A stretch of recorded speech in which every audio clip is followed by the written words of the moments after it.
let's talk about NumPy. Right? That's I'm going to share with you an article later on, which I think was published last year. It shows how NumPy gave birth to, I would say, probably 90% of a lot of libraries in Python that we use nowadays. A lot of scientific libraries. The structure NumPy brought into Python for numerical analysis changed, I would say, made Python super practical for a lot of scientific research. I'll share that article with you if you want to take a look at it. But whatever we're going to cover later, somehow they built on, they use NumPy structure, right? The way NumPy refers to arrays, the way NumPy works with arrays and does calculations, they changed a lot of, or basically the lot of tools were built on that, right? But bottom line is NumPy is a specific library, as we said. If you remember, I said at the beginning, Python is obviously a general programming language, right? NumPy is one of the libraries.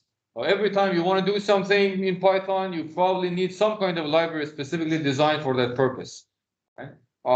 It's less like MATLAB in this case, more like R. You have libraries, you have a general purpose general environment with some functionalities, and then the lot of functionalities come into the environment just by bringing these libraries. And NumPy is one of the most important one. Right? To import the library, right? You saw me doing it when I was talking about dates and times. To import the library, the general format is import, part of the syntax, the name of the library. Now the second part is optional here. That's more for convenience. How do you want to refer to this library or whatever is inside this library? Now, almost always you see that they import NumPy and they change this name to NP. Now, why? You can use any name you want, right? But this is some kind of unwritten rule between programmers in Python working NumPy that almost always they import Python as NumPy as NP. Right? But you can import it with any name you want and then use that name to refer to the library. But we are going to do the same as I guess everybody does. So now we have NumPy, or have to initialize and connect. Now we have all the functions and all the capabilities within NumPy in our notebook. Right? Now let's take a look at a couple of things that are important in NumPy. Arrays are important. When we do calculations, we use arrays. We talked about lists. Now we can think of list as a one-dimensional array, just as a vector. You could define list of a list, list within the list. So the way you can think of arrays are along the line as lists, but NumPy is much more efficient working with NumPy arrays compared to even Python working with lists. Now, start with the simplest array, like one-dimensional array, which is basically a vector. You can pass a list, and you can use array as the method from NumPy, right, as a function within NumPy. Now, pay attention to how I refer to or I use this function. Right, the function is array, but this function is within NumPy library. So I have to mention that inside NumPy, which I'm referring to that as NP, because that's how I introduced it, dot array. All right, now this is a function inside NumPy. And then you can just pass anything to it. All right, well, not anything. You can pass a list to it. It's going to convert it to a NumPy array. So we can define a one-dimensional list.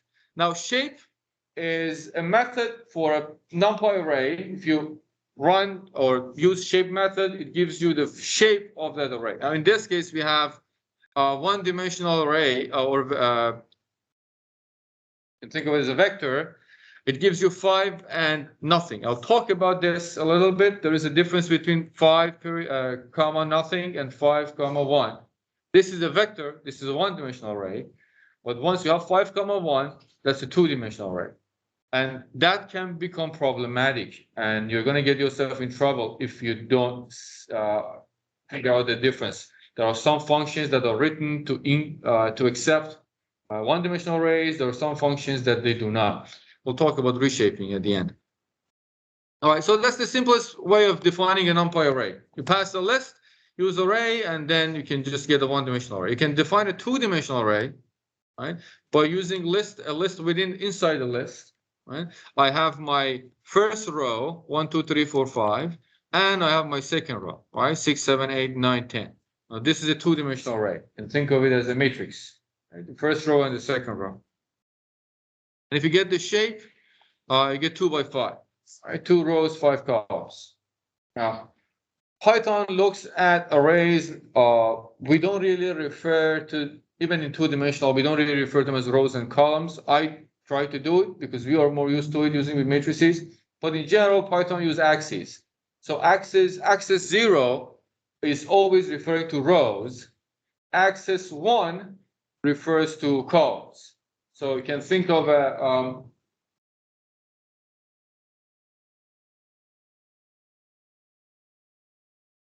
you can think of a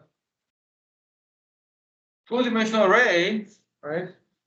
This would be your axis 0, which are basically rows, and this would be your axis 1, which are basically your columns. And then when you look at the three-dimensional array, you have axis 2, which basically this way or this way. Yes. And so think of an array in Python in terms of axis 0, axis 1, and axis 2. I'll get back to this again. All right. You can go higher, right? You can define a three-dimensional array. Now, I want to refer to that here. Of course, representing a three-dimensional array is a little not convenient in 2D, right? But these come up, and even up to four-dimensional array, you might end up working with. One-dimensional array, you know, is a vector. Now, two-dimensional arrays, they come up. You can think of them as a table, right? Matrices or tables that you store data, right? You have some items and then some features that are columns for each item. As I said, you can have a name with different characteristics for that person as columns. So a list of people with a specific set of features is going to give you a 2D array. Now, if you have a time series, I'm just giving you some examples of where you see these in data analysis. If you have a time series, like you're recording something over time, recording some specific features over time. Let's say you're recording the stress, deformation, and maybe temperature on a specific part for specific parts in some time period.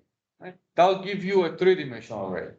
Now it can go higher. Four-dimensional arrays. The example of four-dimensional arrays are images, color images, like images in color. They have height, width. They have three, if they're RGB, red, blue, and green. And then you have, so you get,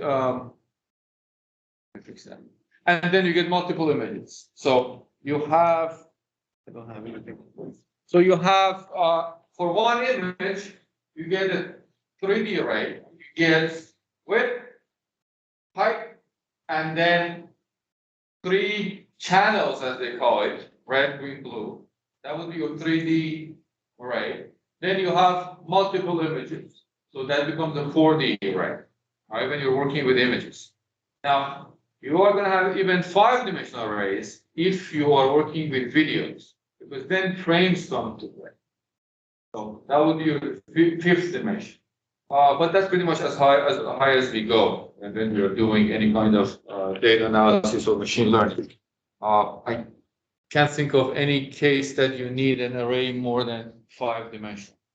For us in this course, pretty much we're going to stick to 2D array, maybe 3-dimensional array if we get to talk about time series. But just, you know, they are there, and the way we refer to them might change. The way I said, with height, channels, and items, the way we refer to them Which order they come, it depends on what library you're using. If you're using sklearn is one way. If you're using TensorFlow and Keras for machine learning, the order changes. So each library has its own way of dealing with it. All right, couple of general things about arrays. I just put the table there in handy. When you want to do this, you can come back. You don't need to memorize all of these. You've seen some of these. They have in common in MATLAB. If you want to create an array of ones, right? I talked about range before. I don't need it here. If I want to create, let's say a 3x3 matrix, all the elements 1, I just say np.ones. Right? That's one function. Now here is the list. You saw I used array, converted list to a NumPy array. You can use ones to create a 1 by 1. Let me separate this. To create an array with all the elements of 1, you can create an identity matrix, right, with I as a function. Just say 3x3, and be a little careful. This function have their own way of using. You see, ones, I actually have to put the dimension of the matrix within the parentheses inside the parentheses, whereas I don't have to do it for identity matrix, right? And one of the reasons is that you actually can add more features into this and define the data type. We'll talk about it a little bit. Now, ones like takes the array that you have. Let's say you have some matrix with some dimension, 500 by 500 dimensions with some elements in. You want to create a matrix with the same exact dimension, but all the elements be 1. So that would be ones like. I then go over all these. Feel free to take a look at it and play around with these functions, right? Depending on what you want to do and what kind of array you want to create, any of these could be handy. All right. Data types in NumPy are way more than the number of data types we saw in Python, right? In Python, we just said numeric can be float and integer, and then we had a string, and then we had none and date times. Pretty much that's how we closed this conversation on data types. But in NumPy, there is a lot more, because NumPy is really focused on numerical computing. Right? You want to optimize the amount of memory you use. You don't want to use more than what you want. Now, don't be worried about this. You don't need to really memorize that. I personally, unless I really am in a situation that I want to write a very optimal code, I try to use as much accuracy as I can. But obviously, the higher the accuracy, any data type you choose, more memory you're using. Right? So it's going to be computationally expensive. So I'll go back to what I said. When you define an array, you can define the data type. Now, by default, if you don't define the data type, Python usually assigns the best option possible for those values in that array. But if you want to be specific, and you, in this case, let's say I want this. So there is a difference between first one and second one, right? If I print them, the first one, if I look at the data type, the first one is a float. The second one is integer, int32. By default, if I don't do that, let me define an array. 3 is mp.array 1, 2, 3, right? And then print array 3.e type. And by default, if I don't do that, array, let's follow the same types. If I don't do that, right, Python just finds the best option, right, assign. But sometimes, again, depending on what you're doing and the computation you're coding for, whatever code you're doing for a computation, you can specifically go for a data type that works the best for you in terms of memory usage.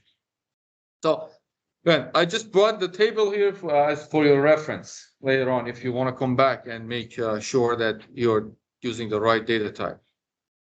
I mentioned that here. This is a kind of hierarchical or connected, right? you can think of this as a number, as the numeric we had in Python, as the general programming language. Then the character includes a string, Unicode, Boolean operation, and object. Now, as I told you before, I personally, since I do a lot of data work, I just am focused on numeric most of the time and pretty much character. But really, if you're a professional Python programmer, you probably choose more wisely than I do when I work with characters, or you really want writing a commercial code for a specific purpose. You want to optimize the memory. All right, let's just do some practice. Let's create a two-dimensional array, 4 by 8, all the elements 1, and define the data type as float 64. The good thing is we just talked about the slicing in Python, and Numpy is very similar in that sense. So let's look at the slicing and indexing in Numpy. Because defining an array is good, but then you have to be able to take what you want from an array. And that's where, again, slicing and indexing comes into play. You really have to become comfortable with this because it just keeps coming up and again. Now, I divided that into two for one-dimensional arrays and for matrices, because two-dimensional arrays are the main kind of arrays we're going to work with. Right? For one-dimensional arrays, very similar to the Python environment. Right? The only difference is that instead of a list now, I have a Numpy vector, right? Numpy array, one-dimensional array, which is a vector. Counting starts from 0, so you can get the first element by saying, well, I want this first element, 0. So this 2 would be your third element. Slicing is similar, start, stop, but you stop 1 before the final stop. So this gives you this elements 3 and 4. The same story here. This gives you element 2, 3, and 4. That should be, 2, 3, and 4. No.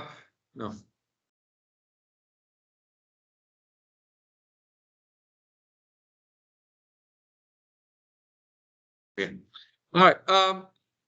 The whole vector, let me take this negative indexing out first before we get into that. Elements 2 to 5, all the elements. Now this, it's not really, you may or may not put it, the colon. It just gives you all the elements, right? And I don't get into details, very similar to list, what we just talked about. You can start from third element, go all the way to the end if you put nothing there, or you can start all the way from the beginning and just stop wherever you want to stop in your vector. All right. You have negative indexing. Again, exact same story as list. Right? -1 is going to be the last element. -4, you basically start counting from the end, very similar to what we did with the list, right? -1 with the last one, -2 would be the one after, and you keep counting from the end. And you can slice using negative elements, right? If you have, in this case, you say I start from -4, right? Let me print it. I should sing it is better. Where is the? And let's have the vector here, so we can actually see the comparison. That's not what we wanted to do. In this case, I have my vector 12, 14, 6, 22, 4, 45, 89, and 10. Just want to quickly make sure you understand the last one, right? From -4 to -2. So we start from -4, right? -1, -2, -3, -4. We start from here. We go all the way to -2, excluding -2, right? So -1, -2, this is -2, excluding this, what is left is this. Very similar to a list. It just takes a little bit of time to get used to negative indexing. You can avoid it if it's confusing, but so many cases they're much more efficient. All right. So we're going to expand what we did for an array, for a 1D array to a 2D array or a matrix. You can still slice a matrix following the same story, but now axis 0 and axis 1, which we call them rows and columns for convenience, right? Each one you can think of it as a vector. Right now we have two options, right? How are we going to slice rows? How are we going to slice columns? Right? You can do negative, you can do positive. Let me run this. So let's look at the matrix, right? We have this 4 by 4 matrix. This one just gives me the row, right? The third row, counting from 0. I can get the first element in the matrix. I can get the element on second row, third column, 1 and 2. Right? Remember, counting starts from 0. Right here, second row, third column, which actually you see it here, second row, third column. You can slice, right, rows and columns, right? You start from a second row, so you want the second row and third row, so you go from 1 to 3. You want column 3 and column 4, so you want 2 and 3. You can get all the rows of a specific column, and you can leave the end empty, meaning that you start from the second row, go all the way to the bottom, start from the third column, go all the way to the end. I did bring this, I put this, this might be a little easier in terms of visualizing what it does. Talk a little bit about this. One-dimensional and getting a matrix. So this gives you a matrix, 1.2. But this gives you a vector, one dimension. Now, as I said, you are going to find yourself in so many situations that you're going to get an error from some Python function while you know you're feeding in the vector, but probably your vector is just, instead of a vector with 10 elements, is a 10 by 1 matrix or 1 by 10 matrix. That comes up a lot, so just be mindful of that. And we'll talk about reshaping, how to convert it into a shape you want. But just so you know, there is a little bit of a difference in terms of a slicing. Now, always, my advice, always when you slice, check the shape, right? Your best friend is shape.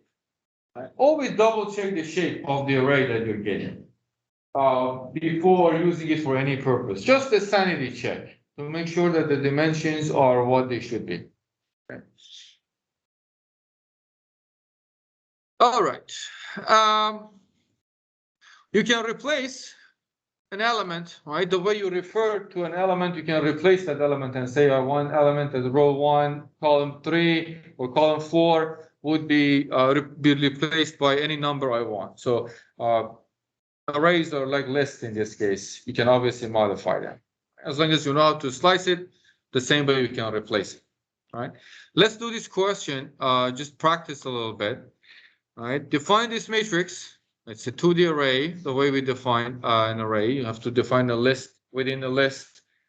Each one is basically one row, and convert it into an array, Numpy array, and do the following.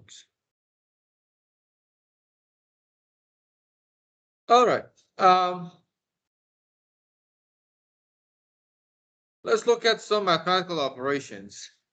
Now, MATLAB, Python, as opposed to MATLAB, in Python, the default when you do operations between arrays, operations are element-wise. So in MATLAB, when you do matrix multiplication, it actually does matrix multiplication.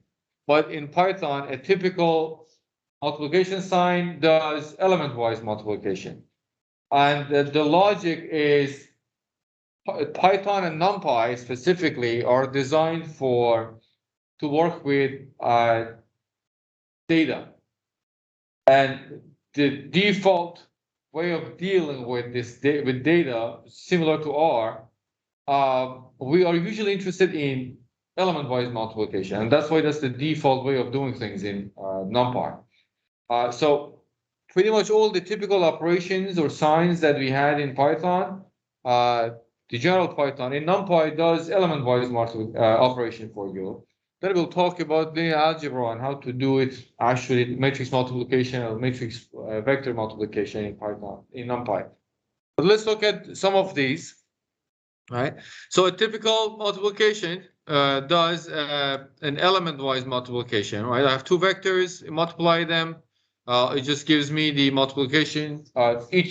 The result, basically the resulting vector, each element is a multiplication of corresponding elements between those two vectors. And the same story about matrices. You get an element-wise multiplication when you do multiplication between two matrices. That's just the default. The same story about division, subtraction, if you raise to power, or you just inverse the number. So everything is pretty much element-wise, right, by default. Now I brought a general table, a pretty big table of all the operations, pretty much typical operations that you might want to do in Numpy, right? Or just say Python in general. There we're gonna go over a couple of these. SQRT, very similar again to MATLAB. If you're coming from there, finding the root. Square is just squaring the number. Log 10 is the typical log is natural log, and if you want the log, the base 10, you just have to do log 10. I think I briefly mentioned rounding numbers with floor and ceil. I'll let you try those out. Basically, you can just round the number depending on if you want to go up or you just want to keep the integers and discard the decimal points or numbers after decimal point. Some of the common ones, again, you sine, cosine. These are typical functions. I'll let you work with these. A couple of these I brought here. I defined an array, which is with 5 numbers, 4 numbers, 1 to 4. And then you can find the minimum. Right? And remember, all of these are functions within Numpy.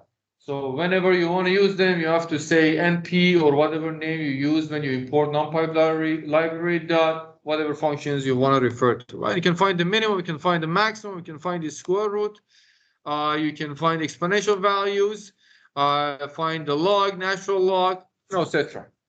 Just all the functions you need to do mathematical operations. Now, this is one thing I wanted to mention. Oh, there's one thing that you might find handy. I didn't bring it here, honestly. So np dot, and that's argmax and argmin. Now you find maximum minimum, that's good, but in so many cases you want to know where that maximum and minimum is, and that's where argmax and argmin come into play. They are useful. So you can find the max, let's say, of this array that we defined, maximum value, and you can also find np.arg max, meaning that where that maximum is.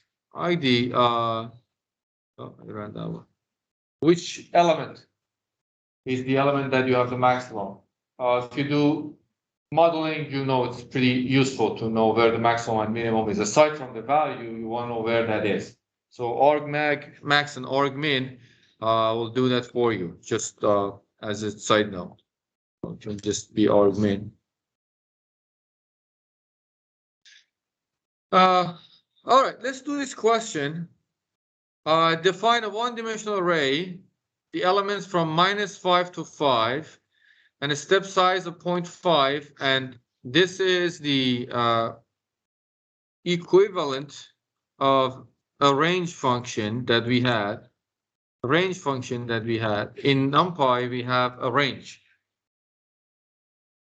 A range. Hover your mouse over this function, you actually see the help documents, right? Get used to looking at this documentation.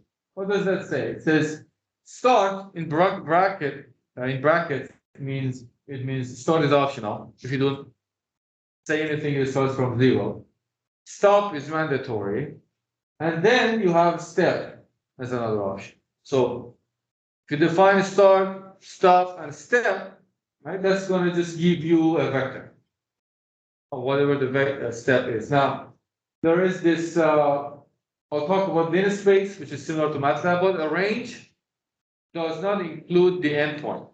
So if you want your vector to be from, let's say, 0 to 10, and the step is 1, you have to say, I want my vector to be from 0 to 11 with the step 1.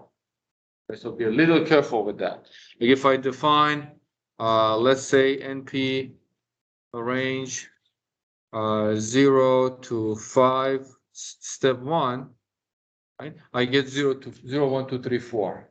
If I want 5 to be there, I have to say, I have to go one step further.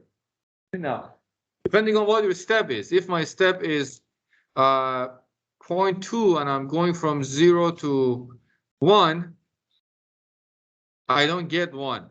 The last number would be 0.8. So I have to go one step further. So I have to put 1.2 to be able to get the value of 1.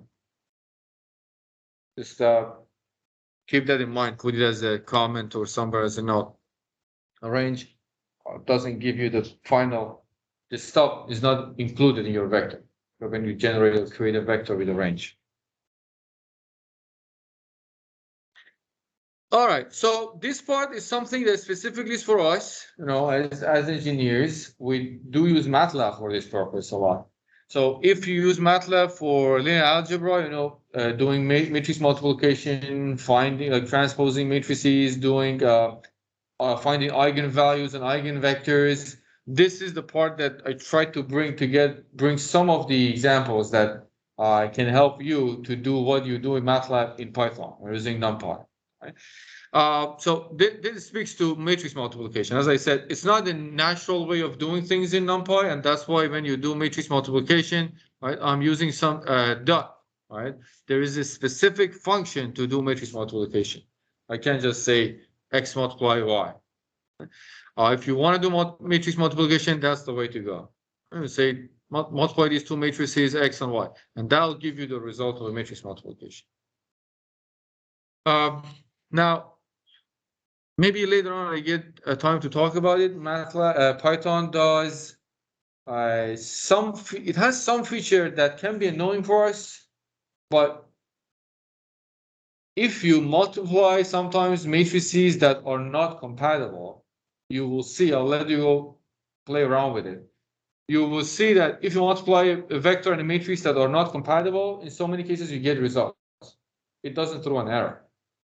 And maybe later on I'll talk about it in next class a little bit, but it expands a vector or a matrix in some specific way to make it work.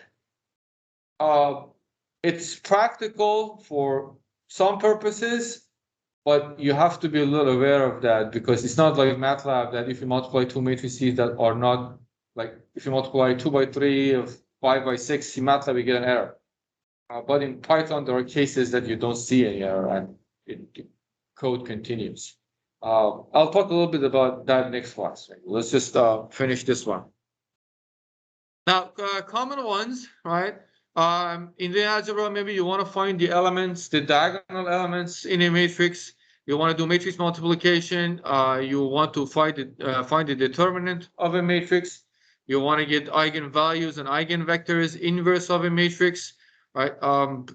If you do further than that, singular value decomposition or QR decomposition, you can all do that using Numpy functions. If some of these you haven't seen, don't worry about it. These are just there because I want to make sure that if you do something specific for your work, you know how to do it in Numpy. All right. So here I define the matrix. Here is an internal function in MATLAB in Python. Now I'm keep switching between MATLAB and Python. Python, it generates a random variable for you, or random, I would say, whatever array, as long as you give the dimensions of that array. And rand n is basically coming from the normal distribution. So with this, I'm saying let's generate a 4 by 4 matrix, pick those values from a normal distribution. right? Gaussian distribution, if you think about that. You can find the inverse. So I just wanted to generate a matrix, right, to work with. I can find the inverse of the matrix, right? Now, pay attention. Some of these functions I listed here, I mentioned here at the top. Some of these are directly in NumPy. So we say np dot the function. Some of them are inside linear algebra module within NumPy library. So you have to do a little further. You say NumPy period linear algebra or linalg dot and then use the function. So it's a little bit can be unpleasant sometimes. That includes inverse, right, function. So if I want to find the inverse, I actually have to go further. I say within linear algebra module, use the inverse function to find the inverse of this matrix. We can find eigenvalues and eigenvectors, right, within linear algebra module. Eigen, very similar to MATLAB, you've seen this there. I just give the matrix, and the outputs would be eigenvalues and eigenvectors. Determinant of a matrix, you can transpose a matrix. I just went over some of the examples, and transpose, as you see, is part of NumPy. It's not inside linear algebra, so be a little careful with that. I just went over some of these, but if you do linear algebra stuff, just play around with this. Now let's do this one. All right. Question on this one. A lot of these are kind of boilerplate, specific syntax, and I obviously don't expect you to memorize these. You just have to know that they exist, and you have to be able to find them when you want them. One of the reasons I give you these notebooks, because later on, whenever you want to do one of these operations, we can just look at these notebooks and get a sense of how to do it. You don't want to do it, too much work. Googling is a very good friend of ours. I leave the statistical methods to you. Pretty straightforward. I just wanted to mention that you can actually find mean, standard deviation, cumulative sum of whatever you're calculating. It's a vector you're dealing with. And if you do statistical work, this is something that you can work with. Feel free to go over this and practice this one. I think it's self-explanatory. Miscellaneous part, sorting. It's something that I talked about it in Python environment, so it shouldn't be new to you.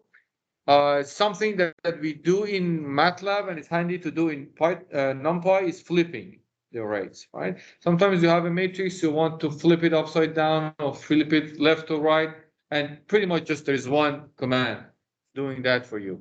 If I define this 3x3 matrix, and I say if I want to flip it upside down or if I want to flip it left to right, right? That's all it does. I just want you to know that it exists when you're working with arrays. And the last one, that's something that's important. I'll just want to explain this, is reshaping. Now, if I run this, this is a vector. And if I look at the shape, right, dot shape, this is a vector with 8 elements. Now, remember I said between vectors and matrices? Now you can convert this into using a reshape, you can convert this into an 8x1. I think I have to put it or 1x8. 1x8 matrix. Now, if you check the size of this,